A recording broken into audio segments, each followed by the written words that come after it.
Oh, All right. we're live. Okay. Sorry. Okay. Welcome to day 17 of our YouTube live series.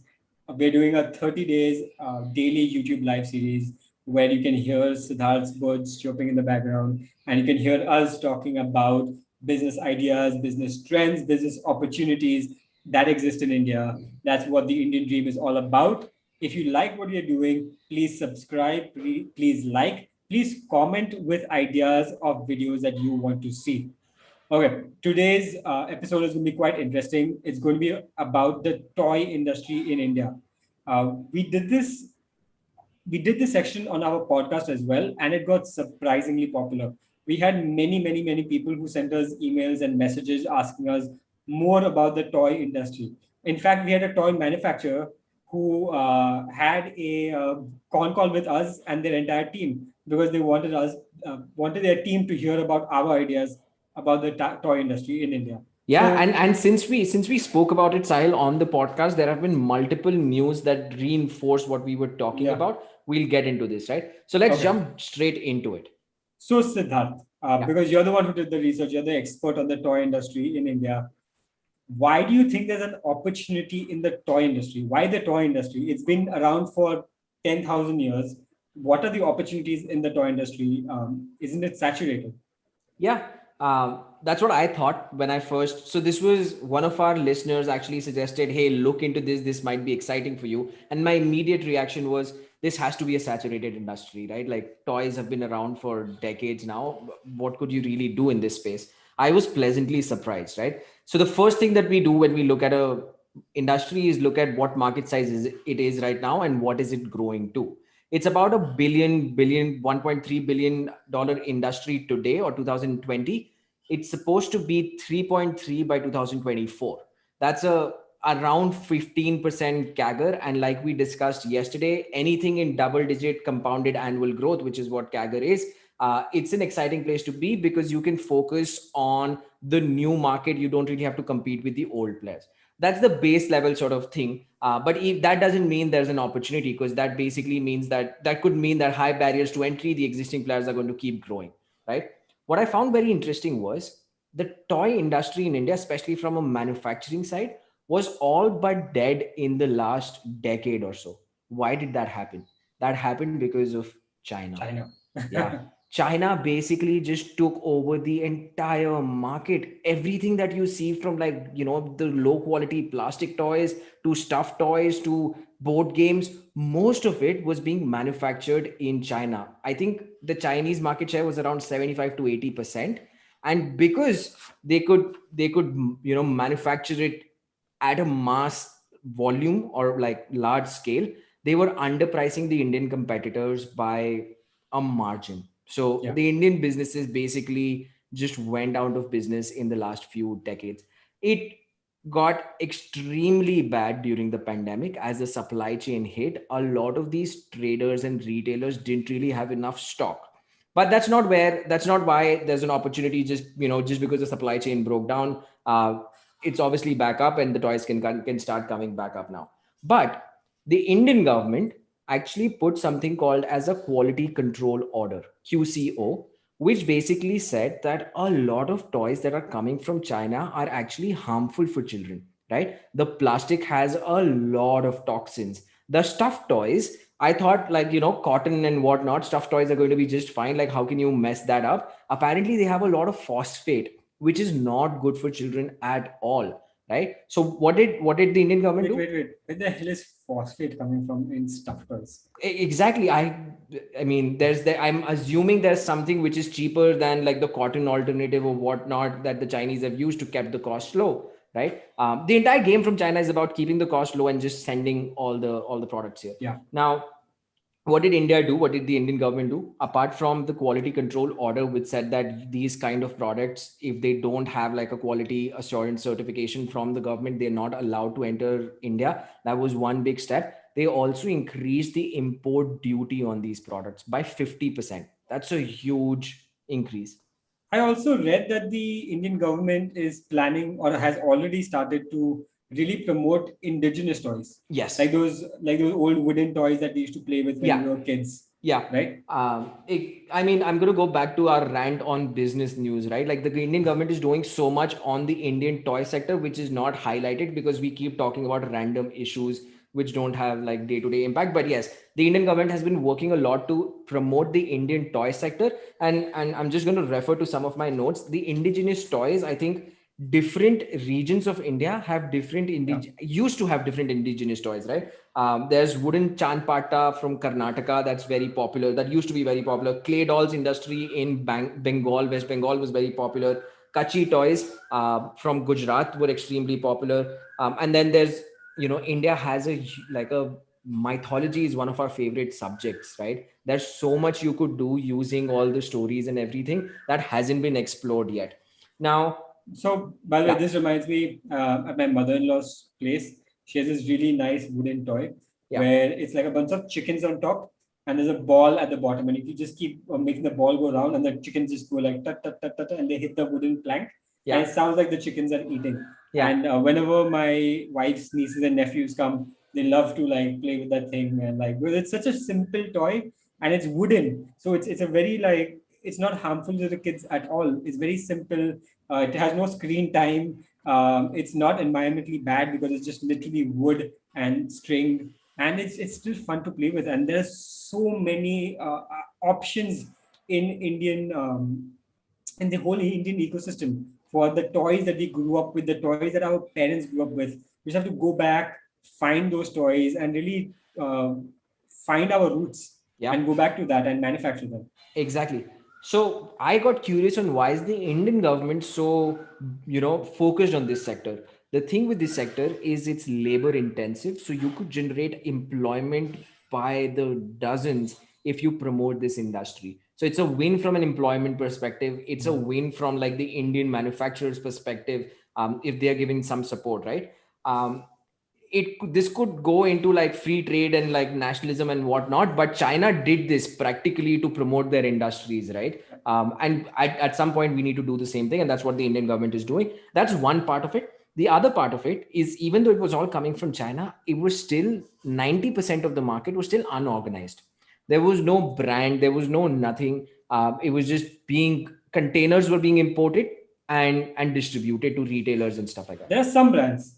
Yeah. There's Unmold Toys. Their factory is right next to mine. Yeah, there's Fun This School, Unmold fun Toys. schools. Yeah, Yeah, so yeah, so but they capture 10% of the market, right? So imagine the opportunity that in front for the newer players, the existing players and stuff like that.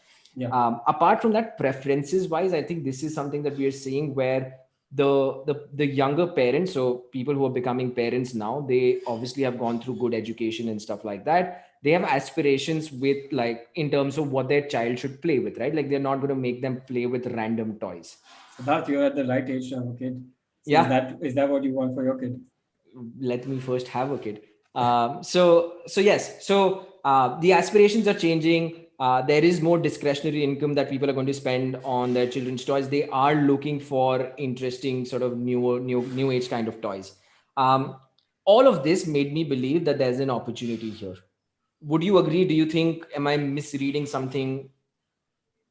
I agree with you. When you first brought up this industry, I just thought you were being kind of crazy. But then I just kept seeing these other. I just kept seeing this news constantly. Like once you spoke about it, I couldn't stop seeing the news. I just kept seeing news that the government is doing something new or something new has happened in the toy industry. And eventually I realized that kids are constantly going to be there. We we are still a young population. There are going to be a lot of kids that are going to come soon, and then going to need a strong toy industry. And as much as much as we love cheap stuff, just buying plastic toys at some point, I think that's going to end. Yeah. People our age want the high quality wooden toys. Yeah, or even if it's plastic, it needs to be like, some sort of certification which says that there are no toxins and stuff like that, right? Yeah. Our median age is 27, so obviously a lot more people are going to get married and more Yeah. kids are on their way in the next decade or so. So So, the industry question. is, I yeah. have a question for you. Do you include board games in the toy industry? Because Uh, board games are also really blowing up now. Yes. So I think that's a very small part of the toy industry. Yeah. The highly evolved board games, because you need, like, it's beyond a certain age group. But it is an important part of the entire industry. Actually, one of Sahil's friends runs India's largest board game community. What's it called? MeepleCon. Yeah. I think right before COVID, he had one where I think 9 or 10,000 people showed up. So pretty big. Yeah. Yeah, interesting. So there is an opportunity for sure, right? Like, then I obviously looked into who are the players in this space right now. There's somebody called Bloom Toys, which does a lot of indigenous toys. They're a direct to consumer marketplace. There's Skillmatics, which is a very interesting play. They're targeting the global sort of toy market by coming up with more toys which are educational but yet fun. That's another one of our the Is one there yeah. is there is there anybody who's doing a mix of physical and digital toys? I think Skillmatics is that. I'm not completely 100% sure, but that's one of the big opportunities that I see, right? The most common complaint that parents have today is the amount of time that their children spend on iPads or Yeah. phones or whatnot, right? I don't think you'll be able to reverse it anytime soon. Not, I don't think you can reverse it at all, right?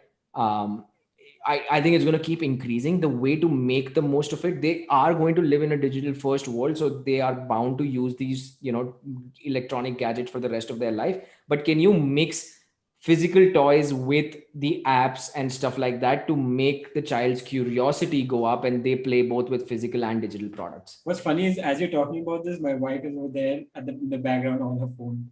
Yeah, it's the reality we live in, right? Yeah. So mix of physical and digital is going to be a big opportunity that people are going to tap into. I think there is Kutuki that's doing the digital side of things, which is more around gaming, but they're using the mythology that we have and doing some interesting work there.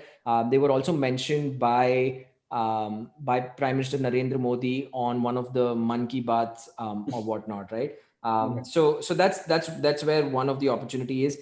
There are a lot of manufacturers that were doing generic products that can potentially either partner with other creative people to actually come up with these products and go direct to consumer, right? We've spoken about direct to consumer in our newsletter. Check that out. But I think toys are a great sort of way to go direct to consumer.